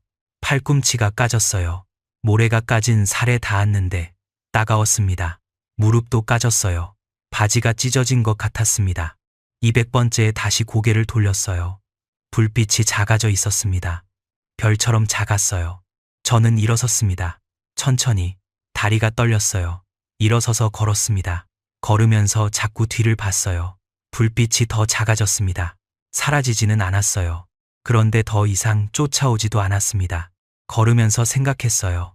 중국 순찰이었는지 몽골 군인이었는지 지금도 모릅니다. 알 필요도 없었어요. 지나왔으니까. 살아서 지나왔으니까. 모래 위에 주저앉았습니다. 다리가 더 이상 안 움직이는 순간이 왔어요. 하늘을 올려다봤습니다. 별이 빙글빙글 도는 것 같았어요. 무산에서 두만강까지 1시간을 걸었습니다. 왕 아줌마 집에서 한 달을 숨었습니다. 트럭과 차를 타고 사흘을 달렸습니다. 그리고 지금 어디인지도 모르는 사막에 앉아 있었어요. 여기가 중국인지 몽골인지도 모릅니다. 아는 건 하나였어요. 아직 안 멈췄다는 것. 아, 이대로 여기서 끝인가? 그 생각이 들었어요. 그때 시계를 꺼냈습니다. 유리에 별빛이 비쳤어요. 4시 25분. 멈춘 시계. 아버지가 멈춘 시간. 저는 멈추면 안 됐습니다. 여기서 멈추면 어머니한테 약속을 못 지킵니다. 철민이한테 약속을 못 지킵니다. 일어났어요. 다리가 후들거렸지만 일어났습니다. 걸었습니다. 동이 터올 때쯤 멀리서 불빛이 보였습니다. 건물이었어요. 이번에는 움직이지 않는 불빛이 여러 개였어요. 창문에서 나오는 불빛이었습니다. 마을이었어요. 재물이. 저는 그 불빛을 보면서 걸었어요. 두만강 건너에서 봤던 중국 불빛이 떠올랐습니다. 그때도 불빛을 향해 걸었어요. 그때는 철민이가 옆에 있었습니다. 지금은 없었어요. 포장된 길이 나왔습니다. 차가 지나갔어요. 아무도 저를 멈추지 않았습니다. 몽골이었어요. 아무도 저를 멈추지 않는다는 게 이상했습니다. 지금까지 숨고 엎드리고 기어 다녔는데 여기서는 그냥 걸어도 됐어요. 길 위에 서 있어도 아무도 안 잡아갔어요. 그게 처음에는 무서웠습니다. 함정인 것 같았어요. 한참 뒤에야 알았습니다. 이게 보통인 거구나. 길을 걸어도 되는 게 보통인 거구나. 울란바토르까지는 며칠이 더 걸렸습니다. 최 선생이 연결해준 몽골 사람의 차를 타고 이동했어요. 울란바토르에 도착해서 남한 대사관을 찾았습니다. 건물 앞에 태극기가 걸려 있었어요. 바람에 펄럭이고 있었습니다. 텔레비전에서만 보던 것이었어요. 저는 그 앞에 서서 아무 생각이 안 났습니다. 기쁘지도 않았어요. 슬프지도 않았습니다. 다리가 무거웠어요. 여기까지 온 다리가 마지막 몇 걸음을 안 떼려는 것 같았습니다. 문 손잡이를 잡았어요. 금속이었습니다. 차가웠어요. 그런데 두만강 얼음과는 달랐습니다. 이건 잡아도 되는 차가움이었어요. 돌렸습니다. 문이 열렸습니다. 안에서 한국말이 들려왔어요. 어서 오세요. 남한 말투였습니다. 저는 안으로 들어갔습니다. 거기서 이름을 말했어요. 한철수, 함경북도 무산, 쌍둥이 형. 직원이 뭔가를 물었는데 저는 제대로 대답을 못했습니다. 다리에서 힘이 빠졌어요. 의자에 앉았습니다. 누군가 물을 갖다 줬어요. 종이컵이었습니다. 물을 마시는데 손이 떨렸어요. 여러분, 사람이 살았다는 걸 느끼는 순간이 있습니다. 저한테는 그 종이컵이었어요. 따뜻하지도 않은 그냥 상온의 물이었습니다. 그걸 마시는데 아, 살았구나 하는 생각이 왔어요. 그런데 바로 그 다음에 이 생각이 났습니다. 철민이는 살았습니다. 저는 살아 있었습니다. 남한에 도착한 건 2003년 7월이었습니다. 비행기에서 내렸을 때 공기가 달랐어요. 습했습니다. 무산의 공기는 차갑고 건조했는데 여기는 축축하고 따뜻했어요. 공항 안에 사람이 많았습니다. 다들 바빠 보였어요. 저를 신경 쓰는 사람은 아무도 없었습니다. 저는 거기 서서 사람들을 봤어요. 이 사람들은 배가 고프지 않겠구나. 그 생각이 처음 들었습니다. 하나원이라는 곳에 들어갔습니다. 탈북자들이 처음 오면 교육을 받는 곳이에요. 깨끗했습니다. 바닥이 반들반들했어요. 형광등이 밝았습니다. 밤에도 밝았어요. 무산에서는 전기가 하루 2시간이었는데 여기는 밤새 불이 켜져 있었습니다. 저는 첫날 밤에 불을 끄지 못했어요. 끄면 어두워지니까. 어두워지면 강이 보이니까. 하나원에서 처음으로 슈퍼마켓이라는 곳에 갔습니다. 교육 프로그램이었어요. 남한 생활을 배우는 과정 중 하나였습니다. 버스를 타고 갔어요. 문이 자동으로 열렸습니다. 안에 들어갔는데 저는 멈췄어요. 입구에 서서 멈췄습니다. 물건이 있었어요. 줄줄이, 선반에, 냉장고에, 바닥에까지. 과자가 한 줄이 아니라 통로 하나가 전부 과자였어요. 라면도 그랬습니다. 한 종류가 아니라 수십 종류. 빨간 것, 하얀 것, 검은 것, 고기가 비닐에 쌓여서 진열되어 있었습니다. 고기 색깔이 너무 선명했어요. 무산에서는 고기를 1년에 2번 봤습니다. 명절에만. 여기는 아무 날이나 살 수 있었어요. 같이 간 사람 중에 한 명이 울었습니다. 갑자기요. 냉장고 앞에서 울었어요. 직원이 놀라서 다가왔는데 그 사람은 손을 저으면서 괜찮습니다. 괜찮습니다. 하고 말했습니다. 괜찮은 게 아니었어요. 여기에 이만큼 있는 게 거기에는 하나도 없었으니까. 저는 울지 않았습니다. 그 사람 옆에 서서 같이 냉장고를 봤어요. 저는 울지 않았습니다. 그 사람 옆에 서서 같이 냉장고를 봤어요. 진열대에 불빛이 반사되고 있었습니다. 가지런하게 줄 서 있는 것들이 전부 먹을 수 있는 것이라는 게 머리로는 알겠는데 몸이 안 믿었어요. 꿈 안에 서 있는 것 같았습니다. 하나원에서 밥을 줬습니다. 쌀밥이었어요. 반찬이 여러 가지였습니다. 김치, 생선, 나물. 저는 쌀밥을 한 숟갈 떠서 입에 넣었어요. 천천히 씹었습니다. 삼키기 전에 멈췄어요. 어머니가 출발 전날 해줬던 그 쌀밥이 떠올랐습니다. 어머니가 어디서 구했는지 모를 그 쌀밥. 여기서는 매일 이게 나왔어요. 매일. 저는 밥을 다 먹지 못했습니다. 반을 남겼어요. 옆에 앉은 사람이 왜 안 먹어요라고 물었습니다. 저는 배가 불러서요라고 했어요. 거짓말이었습니다. 배가 부른 게 아니라 이걸 매일 먹을 수 있다는 게 견딜 수가 없었어요. 철민이는 지금 뭘 먹고 있을까? 어머니는 그 생각을 하면 숟가락을 들 수가 없었습니다. 며칠 뒤에 매점에서 과자를 봤습니다. 장마당에서 철민이한테 사줬던 중국 과자보다 포장이 깨끗했어요. 형아, 이게 과자야. 했던 그 눈이 떠올랐습니다. 한 봉지를 집어들었다가 내려놨어요. 사봤자 줄 사람이 없었습니다. 빈손으로 나왔어요. 하나원에서 석 달을 보냈어요. 한국어 교육이라는 걸 받았습니다. 한국어를 쓰는데 한국어 교육을 받는 게 이상했어요. 그런데 들어보니 달랐습니다. 같은 말인데 다른 말이었어요. 제가 쓰는 말과 여기 사람들이 쓰는 말이 달랐습니다. 저는 동무라고 했는데 여기서는 친구라고 했어요. 저는 운동화를 체육화라고 했습니다. 같은 나라인데 같은 말인데 달랐어요. 같은 날 태어난 쌍둥이도 다른 세상에 살면 달라지는 건가? 그 생각이 들었습니다. 하나원을 나온 뒤 서울에서 방을 잡았습니다. 고시원이었어요. 방이 좁았습니다. 누우면 양쪽 벽에 팔꿈치가 닿았어요. 형광등 하나, 작은 책상 하나, 그게 전부였습니다. 벽이 얇아서 옆방 기침 소리가 들렸어요. 저는 거기 누워서 천장을 봤습니다. 하얀 천장이었어요. 무산의 천장은 누렇게 바랜 종이를 발랐는데 여기는 하얗고 깨끗했습니다. 그 하얀 천장을 보면서 생각했어요. 여기서 돈을 벌어야 한다. 철민이를 데리러 가야 한다. 어머니를 모셔야 한다. 건설 현장에서 일을 시작했습니다. 몸으로 하는 일이었어요. 광산에서 곡괭이를 들던 몸이니까 일 자체는 할만했습니다. 시멘트 가루가 날렸어요. 코 속으로 들어왔습니다. 무산에서 철가루를 마시던 것과 비슷했어요. 냄새는 달랐습니다. 철가루는 쇠 냄새였는데 시멘트는 석회 냄새였어요. 다른 나라 다른 가루. 그런데 코에 들어오는 건 똑같이 까끌거렸습니다. 장갑을 끼지 않고 일한 날에는 손바닥에 물집이 생겼어요. 곡괭이를 쥐던 자리와 같은 자리에 손은 기억하고 있었습니다. 이 손이 무엇을 잡아야 하는지. 그런데 말이 안 통했어요. 현장 사람들이 쓰는 말을 절반도 못 알아들었습니다. 저한테 뭐라고 하면 저는 멍하니 서 있었어요. 사람들이 답답해했습니다. 어떤 사람은 소리를 질렀어요. 저는 그냥 서 있었습니다. 괜찮다고 했어요. 또 일당을 받으면 반을 모았습니다. 쓰지 않았어요. 철민이를 데려오려면 돈이 필요했습니다. 브로커한테 줄 돈, 봉투에 돈을 넣어서 고시원 베개 밑에 뒀습니다. 하루에 10,000원씩 넣는 날도 있었고 20,000원을 넣는 날도 있었어요. 봉투가 두꺼워지는 게 느려서 답답했습니다. 이 속도면 언제 모으나. 그래도 매일 넣었어요. 안 넣는 날은 없었습니다. 철민이한테 가는 돈이라고 생각하면 안 쓸 수 있었어요. 최 선생은 연락이 끊겼어요. 다른 브로커를 찾아야 했습니다. 탈북자 모임에 나가기 시작했어요.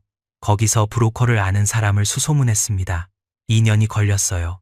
2년 동안 돈을 모으고 사람을 찾고 연결고리를 만들었습니다. 2005년이었습니다. 브로커를 통해 소식이 왔어요. 2가지였습니다. 첫 번째, 어머니가 돌아가셨습니다. 병이라고 했어요. 무슨 병인지는 모릅니다. 병원에 갔는지도 모릅니다. 무산에서 병원이라는 게 있었는지도 모르겠어요. 돌아가신 건 2004년이라고 했습니다.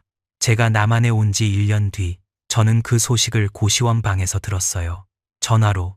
전화기를 잡고 있는 손이 하얘졌습니다. 힘을 너무 많이 줬어요. 끊고 나서 한참 앉아 있었습니다. 어머니가 대문 앞에서 제 외투 단추를 채워주시던 그 손이 떠올랐어요. 갈라진 손, 가라. 그 한마디. 어머니는 저를 보내고 1년을 혼자 사셨습니다. 아니, 혼자는 아니었을 수도 있어요.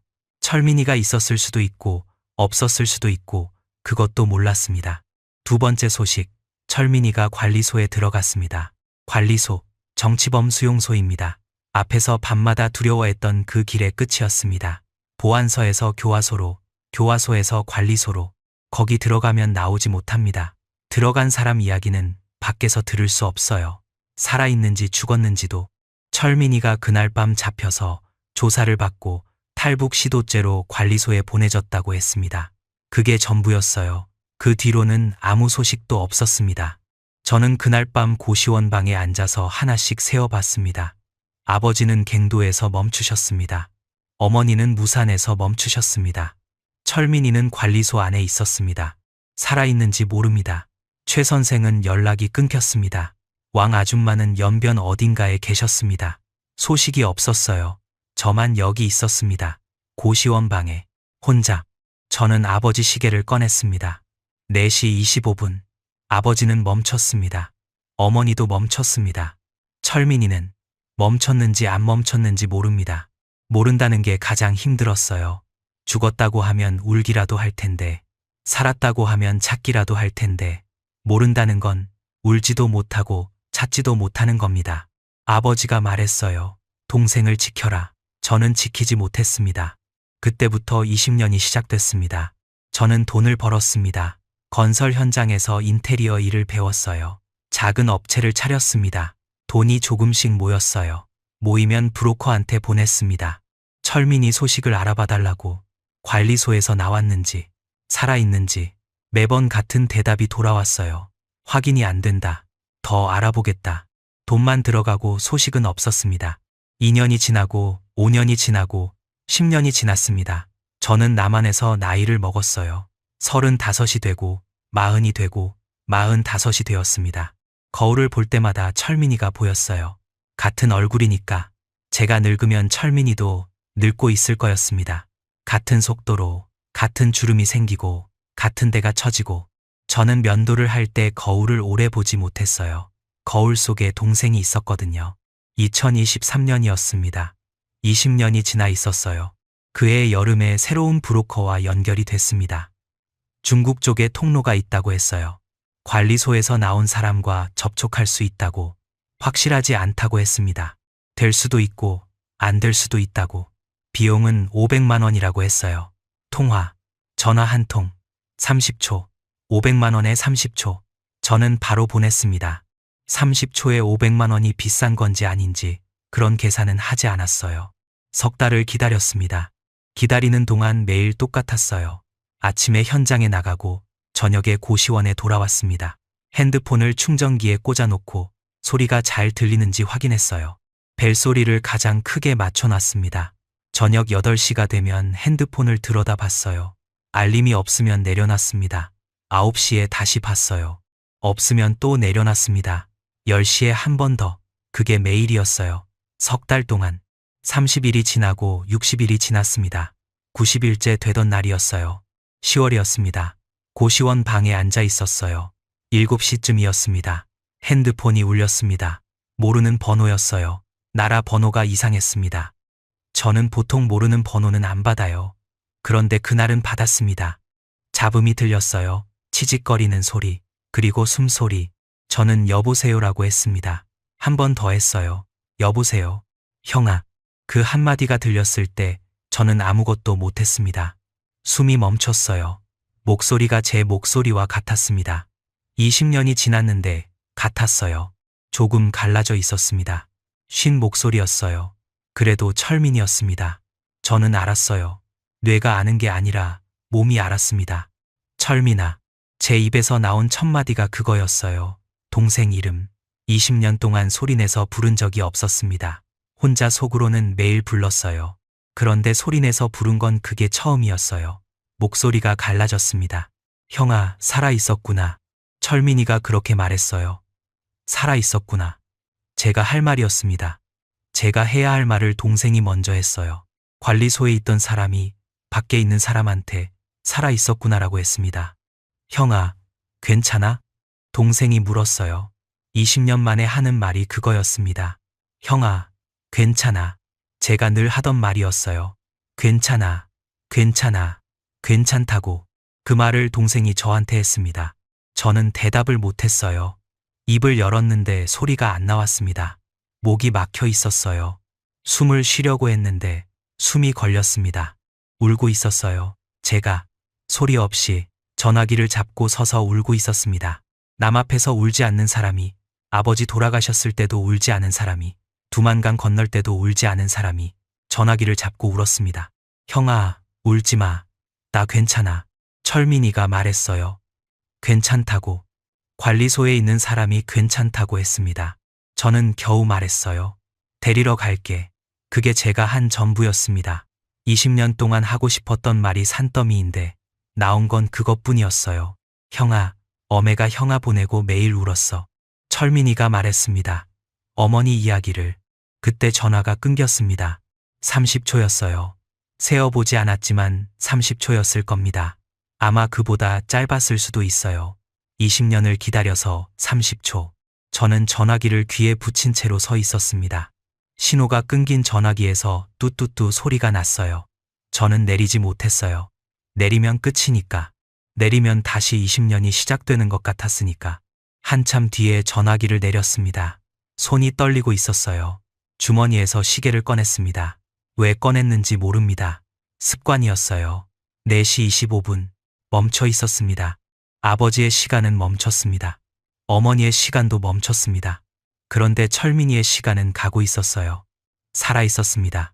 가고 있었습니다. 저는 고시원 방 바닥에 주저앉았습니다. 시계를 쥐고 앉아 있었어요. 밖에서 차 지나가는 소리가 들렸습니다. 누군가의 웃음소리가 들렸어요. 세상은 평소와 같았습니다. 그런데 저한테는 세상이 바뀌어 있었어요. 동생이 살아 있었습니다. 20년 동안 몰랐던 것을 30초 만에 알았습니다. 그날 밤부터 멈춰 있던 것이 움직이기 시작했습니다. 통화가 끊긴 뒤 저는 고시원 방에서 얼마나 앉아 있었는지 모릅니다. 1시간이었을 수도 있고 3시간이었을 수도 있어요. 창밖이 어두웠다가 더 어두워졌습니다. 옆방에서 텔레비전 소리가 들렸어요. 웃음소리가 나는 프로그램이었습니다. 저는 그 웃음소리를 들으면서 바닥에 앉아 있었어요. 시계를 쥔 손이 저려왔습니다. 풀지 못했어요. 밤새 잠을 못 잤습니다. 누우면 철민이 목소리가 들렸어요. 형아, 살아 있었구나. 형아, 괜찮아? 같은 말이 귓속에서 돌았습니다. 20년 동안 잊지 않으려고 기억하던 목소리가 진짜 목소리로 덮어 씌워진 거예요. 기억 속 목소리와 전화기 속 목소리는 달랐습니다. 기억 속 철민이는 31살이었는데 전화기 속 철민이는 51살이었어요. 목소리가 갈라져 있었습니다. 쉬어 있었어요. 관리소에서 20년을 보낸 목소리였습니다. 다음 날 아침에 일어나서 세수를 했습니다. 거울을 봤어요. 51살의 얼굴이 있었습니다. 눈 밑에 주름이 깊었어요. 오른쪽 눈썹에 흉터가 있었습니다. 6살 때 언덕에서 굴러서 생긴 흉터. 철민이가 울면서 업고 뛰었던 거울 속에서 그 흉터를 보면서 생각했어요. 철민이한테는 이 흉터가 없습니다. 같은 얼굴인데 이것만 다릅니다. 20년 동안 거울을 볼 때마다 동생이 보였는데 그날 아침은 달랐어요. 동생이 살아있다는 걸 알고 보는 거울은 같은 거울인데 다르게 보였습니다. 출근을 했어요. 인테리어 현장이었습니다. 아파트 한 집 바닥을 뜯어내는 작업이었어요. 저는 하루 종일 바닥을 뜯었습니다. 몸을 움직이면 생각이 좀 멈추니까요. 점심에 현장 사람들이 같이 밥을 먹었습니다. 김치찌개에 밥이었어요. 다들 밥을 빨리 먹고 담배를 피우러 나갔습니다. 저는 혼자 남아서 밥을 천천히 먹었어요. 여기 사람들은 밥을 빨리 먹습니다. 당연한 것처럼 내일도 밥이 있으니까 빨리 먹는 거예요. 저는 아직도 밥을 천천히 먹습니다. 천천히 먹는 게 습관이 됐어요. 없던 시절이 길었으니까. 일이 끝나고 현장 사장님이 일당을 줬어요. 봉투를 받으면서 생각했습니다.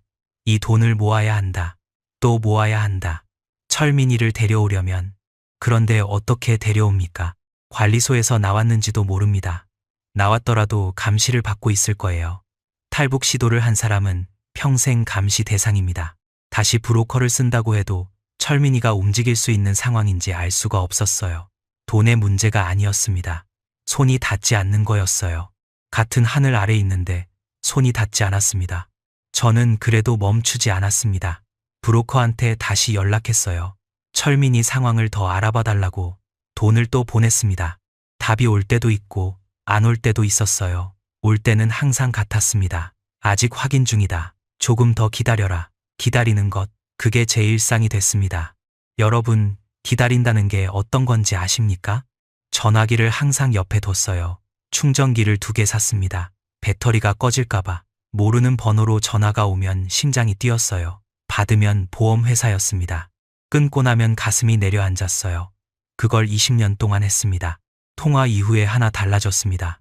전에는 살아있는지 죽었는지를 기다렸어요. 이제는 살아있다는 걸 알고 기다렸습니다. 같은 기다림인데 안에 든 게 달랐어요. 공포가 빠지고 조급함이 들어왔습니다. 시간이 가고 있었어요. 저도 늙고 철민이도 늙고 있었습니다. 30초 통화에서 철민이가 한 말을 다시 떠올렸습니다. 어메가 형아 보내고 매일 울었어. 그 말이 며칠이 지나도 머릿속에서 안 지워졌어요. 어머니가 매일 울었다. 저를 보내고. 어머니는 단단한 사람이었습니다. 아버지 돌아가셨을 때도 이틀 뒤에야 부엌에서 혼자 울었던 사람이에요. 그 어머니가 매일 울었다. 그 말이 저한테는 칼이었어요. 저는 어머니 산소가 어디 있는지도 모릅니다. 무산 어딘가에 있겠지요. 가볼 수가 없습니다. 남한에서 무산까지 지도에서 보면 가까운데 갈 수가 없어요. 저는 가끔 명절에 베란다에 나가서 북쪽을 봅니다. 아파트 12층이에요. 북쪽으로 산이 보입니다. 산 너머에 산이 있고 그 너머에 또 산이 있겠지요. 어머니가 거기 어딘가에 있습니다. 저는 거기를 보면서 가만히 서 있어요. 그게 제가 할 수 있는 성묘입니다. 그런데 한 가지 풀리지 않는 게 있었습니다. 어머니는 왜 저를 보냈을까? 형이니까. 형이 먼저 가서 길을 만들어야 하니까. 어머니는 그렇게 말씀하셨어요. 저는 20년 동안 그렇게 믿었습니다. 그런데 통화 이후로 자꾸 생각이 들었어요. 정말 그것뿐이었을까? 어머니가 저를 고른 게 아니라 누군가가 먼저 양보한 건 아닐까? 2024년 봄이었습니다. 통화 이후 반년쯤 지났을 때 브로커를 통해 소식이 하나 더 왔어요. 철민이가 전한 말이라고 했습니다. 짧았어요. 그날 밤 어매한테 내가 먼저 말했다. 형아 보내라고. 저는 그 말을 듣고 한참 동안 전화기를 들고 있었습니다. 동생이 먼저 양보한 거였어요. 어머니가 고른 게 아니었습니다. 최 선생이 한 명만 된다고 했을 때 어머니가 결정하기 전에 철민이가 먼저 말한 거였습니다. 형아 보내라고. 어머니는 그 말을 듣고 저를 보낸 거였어요. 저는 20년 동안 어머니가 저를 고른 줄 알았습니다. 형이니까 고른 줄 알았어요. 그게 아니었습니다. 동생이 보내준 거였습니다. 두만강 얼음 위에서 제 등을 누르고 일어선 것도 철민이었고 그 전에 어머니한테 형아 보내라고 말한 것도 철민이었어요. 처음부터 끝까지 동생이 저를 살린 거였습니다. 아버지가 말씀하셨어요. 형이니까 동생을 지켜라. 저는 20년 동안 그 말에 짓눌려 살았습니다. 지키지 못했다고. 그런데 돌이켜보면 동생이 형을 지킨 거였어요. 3분 늦게 태어난 동생이 3분 먼저 태어난 형을 지켰습니다. 그 이야기를 듣고 나서 철민이가 강변에서 준 종이를 다시 꺼냈습니다. 남한에 도착하고 얼마 안 돼서 읽은 종이였어요. 너무 많이 펼쳤다 접었다 해서 접힌 자리가 해져 있었습니다. 글씨가 삐뚤었어요. 철민이 글씨. 짧았습니다. 형아, 잘 먹고 살아라. 나는 괜찮다. 3분 차이가 뭐라고. 형아가 형이라서 좋았다. 어릴 때부터 철민이가 입버릇처럼 했던 그 말이었어요. 그때는 억울해서 한 말이었는데 이 종이에서는 달랐습니다. 저는 그 종이를 아버지 시계와 함께 보관하고 있습니다. 시계는 여전히 4시 25분에 멈춰 있어요. 종이는 누렇게 바랬습니다. 이 두 개가 제가 가진 전부예요. 아버지한테서 온 것 하나, 동생한테서 온 것 하나. 요즘 저는 작은 인테리어 회사를 운영하고 있습니다. 직원이 3명이에요. 크지 않습니다. 아파트 도배하고 바닥 깔고 화장실 고치는 일을 해요. 남한 사람들 집을 고쳐줍니다. 가끔 일을 하다가 멈출 때가 있어요. 남의 집 거실에 서서 이 집 사람들은 저녁에 여기 앉아서 텔레비전을 보겠구나, 밥을 먹겠구나 생각합니다. 가족이 둘러앉아서요. 거실에 가족 사진이 걸려있는 집이 있어요. 엄마, 아빠, 아이 둘 웃고 있습니다. 저는 그 사진을 보면서 도배를 합니다. 사진을 떼었다가 다시 붙여요. 조심히. 남의 가족 사진인데 조심하게 되더라고요. 제 아들 이야기를 해야겠습니다. 남한에서 결혼을 했어요. 2010년이었습니다. 아내는 남한 사람이에요. 제 사정을 알고도 괜찮다고 해준 사람입니다. 아들이 하나 있어요. 2011년에 태어났습니다. 올해 14살이에요. 아버지가 저한테 동생 지켜라라고 했던 그 나이입니다. 아들이 가끔 제 말을 따라해요. 제가 빨리 해라를 빨래해라로 발음한다고 놀립니다. 아들이 함경도 억양을 흉내내면서 아버지, 빨래해라가 뭐야, 빨리 해라지 하고 웃어요. 저도 웃습니다. 발음이 안 고쳐지는 건 어쩔 수 없어요. 20년을 살아도 혀는 무산해 있습니다. 저는 아들한테 아직 시계를 보여준 적이 없습니다. 철민이 종이도요. 아들이 좀 더 크면 보여주려고요. 내 삼촌 이야기라고. 같은 얼굴을 가진 삼촌이 있다고. 아직은 아이가 어려요. 이해할 수 있을 때 말해주고 싶습니다. 그런데 언제가 그때인지 저도 모르겠어요. 가끔 생각합니다. 아들이 크면 시계의 태엽을 감아볼까. 아버지가 매일 감던 태엽을 손자가 감는 거예요. 오래 멈춰 있었으니까 갈지 안 갈지 모릅니다. 가면 좋겠어요. 다시 째깍거리면 좋겠습니다. 그런데 안 가도 괜찮아요. 멈춰 있어도 시계는 시계니까요. 가끔 아들이 저한테 물어요. 아빠, 왜 전화기를 항상 옆에 둬? 저는 습관이야 라고 합니다. 아빠, 왜 밥을 그렇게 천천히 먹어? 저는 원래 그래라고 합니다. 아들은 더 안 물어요. 아이들은 그런 것 같아요. 어른이 더 말하기 싫은 걸 알면 안 물어요. 하나원에서 만났던 사람이 있습니다. 박형이라고 불렀어요. 저보다 5살 위 함경남도에서 온 사람이었습니다. 이 사람은 가족을 다 데리고 나왔어요. 아내, 아들 하나, 딸 하나. 저는 처음에 부러웠습니다. 그런데 박형은 행복해 보이지 않았어요. 나중에 들은 이야기인데 아버지를 거기 두고 온 거였습니다. 다 데리고 나왔다고 생각했는데 다가 아니었어요. 남한에 와서 2년 만에 이혼했습니다. 건너오는 게 끝이 아니라 건너온 다음이 또 다른 시작이라는 걸 저는 그때 알았습니다. 지금도 가끔 만나요. 포장마차에서요. 만나면 말이 없어졌습니다. 하나원에서 만났던 박형은 지금도 가끔 연락이 돼요. 이혼하고 혼자 살고 있습니다. 술을 많이 마신다고 들었어요. 한 달에 한 번쯤 만납니다. 포장마차에서요. 만나면 말이 없어졌습니다. 예전에는 그래도 이런저런 이야기를 했는데 요즘은 그냥 앉아 있어요.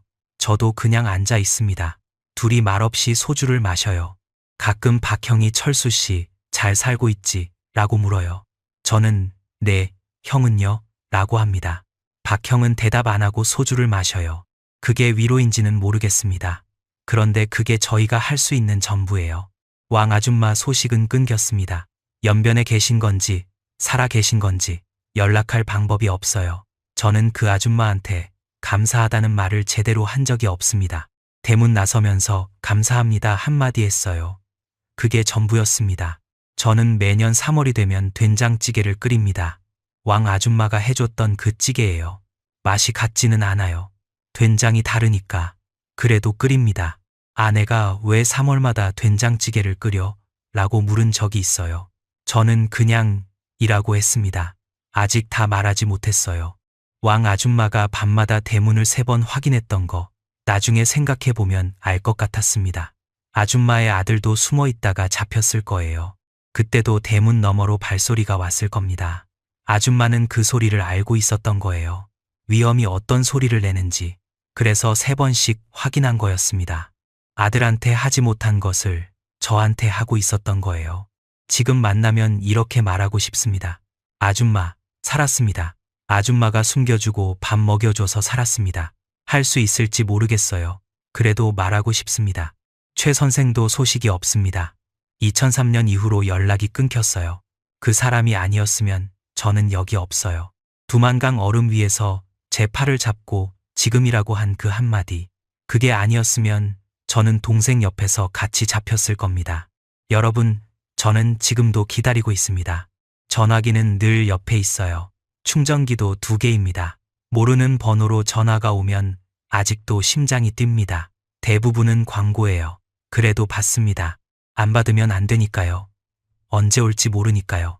철민이를 데려올 수 있을지 저는 모릅니다. 솔직히 모릅니다. 20년 동안 못했으니까. 30초 통화 한 번이 전부니까. 그래도 멈추지 않으려고요. 아버지 시계는 멈췄지만 저는 멈추면 안 됩니다. 멈추면 아무도 철민이를 기다리는 사람이 없어지니까요. 같은 날 태어났습니다. 다른 세상을 살았습니다. 그래도 형제입니다. 가끔 밤에 잠이 안 올 때 강변에 나갑니다. 서울에는 한강이 있어요. 두만강과는 다릅니다.